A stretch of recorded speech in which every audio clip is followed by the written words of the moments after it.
आदाब, ये आकाशवाणी पटना है। इलाकाई खबरों के साथ मैं सुरैया जबी। वजीर आजम नरेंद्र मोदी ने आज कहा है कि ऑपरेशन सिंदूर ने पूरी दुनिया में दहशतगर्दी से लड़ाई में नए जोश से लबरेज किया। आकाशवाणी से मन की बात प्रोग्राम में मुल्क से खिताब करते हुए जनाब मोदी ने ऑपरेशन सिंदूर के दौरान मुसल्लह दस्तों की बहादुरी की सताइश की। उन्होंने उस बहादुरी की भी तारीफ की जिससे फौज ने सरहद पार दहशतगर्दों के ठिकानों को बर्बाद किया। उन्होंने कहा कि पूरा मुल्क आज दहशतगर्दी से लड़ाई में मुत्तहिद और पुरअज़्म है। वज़ीर आज़म ने इस बात पर जोर दिया कि ऑपरेशन सिंदूर सिर्फ अफवाज मिशन नहीं बल्कि कौम का अहद और हिम्मत है। उन्होंने कहा कि इसने पूरे मुल्क में हुब्बुल वतनी के जज्बे और मुल्क को तिरंगे के जज्बे से शराबोर कर दिया। वज़ीर आज़म ने कहा कि मुल्क के कई शहरों, छोटे कस्बों और गांवों में तिरंगा यात्रा का इनेकाद किया गया।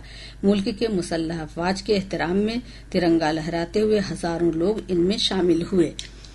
वज़ीर आज़म ने पूरे मुल्क में फैले हैरत अंगेज कौमी जज्बे का भी जिक्र किया। उन्होंने कहा कि कई शहरों में शहरी तहफ़्फ़ुज़ खुद खिदमतकार के तौर पर बड़ी तादाद में नौजवान एकजा हुए। उन्होंने कहा कि सोशल मीडिया पर कविताएं लिखी गईं और बच्चों ने पेंटिंग बनाई जिनमें की अहम पैगाम दिए। वजीर आजम ने हाल ही में बीकानेर दौरे को याद किया जहां बच्चों ने उन्हें ऐसी ही पेंटिंग तोहफे में दिया। वजीर आजम ने इस दिलचस्प लम्हे का भी जिक्र किया कि ऑपरेशन की मुद्दत के दौरान पैदा हुए बच्चों का नाम बिहार के कटिहार, उत्तर प्रदेश के कुशीनगर और कई दीगर शहरों में सिंदूर रखा गया। मन की बात प्रोग्राम में वजीर आजम ने 21 जून को मनाए जाने वाले बैनुल अक़वामी यौम योग का जिक्र करते हुए कहा कि ये दिन हमें रोजमर्रा की जिंदगी में योग को अपनाने की याद दिलाता है।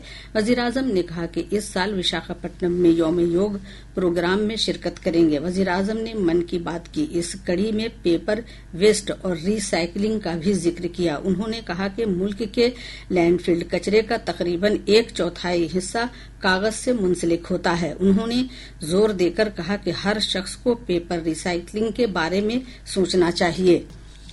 वजीर आजम ने कहा कि मुल्क में खेलो इंडिया गेम्स बहुत कामयाब रहा। बिहार के 5 शहरों ने खेलो इंडिया गेम्स की मेजबानी की थी। जनाब मोदी ने बताया कि खेल मुल्क भर से 5000 से ज्यादा एथलीट बिहार पहुंचे थे। इन एथलीट्स ने बिहार में खेल के जज्बे और वहां के लोगों से मिली रूहानियत की बहुत तारीफ की है। वजीर आजम ने सभी मेडल फातिहीन, खासकर आला 3 फातिहीन महाराष्ट्र, हरियाणा और राजस्थान को मुबारकबाद दी। उन्होंने बताया कि इस बार खेलो इंडिया गेम्स में तकरीबन 26 रिकॉर्ड बने। जनाब मोदी ने कहा कि इस बार खेलो इंडिया में बिहार के खिलाड़ियों ने भी शानदार मुजाहरा करते हुए 36 मेडल जीते। उन्होंने कहा कि ऐसे मुकाबले से हिंदुस्तानी खेलों का मुस्तकबिल और भी बेहतर होगा।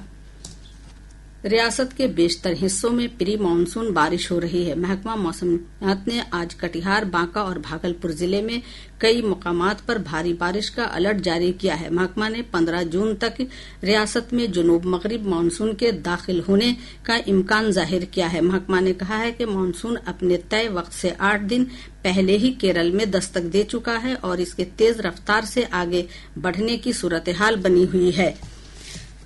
वजीर आजम नरेंद्र मोदी की सदारत में आज नई दिल्ली में कौमी जमहूरी इत्तेहाद NDA वाली रियासतों के वज़राए आला और नायब वज़राए आला की मीटिंग मुनक़िद की गई है। बीजेपी के गुड गवर्नेंस महकमा के जरिए मुनक़िद यह मीटिंग एक रोजा गौर-ए-ख़ौस का सेशन है। इसमें बेहतर हुक्मरानी से जुड़े मसाइल पर गौर किया जा रहा है।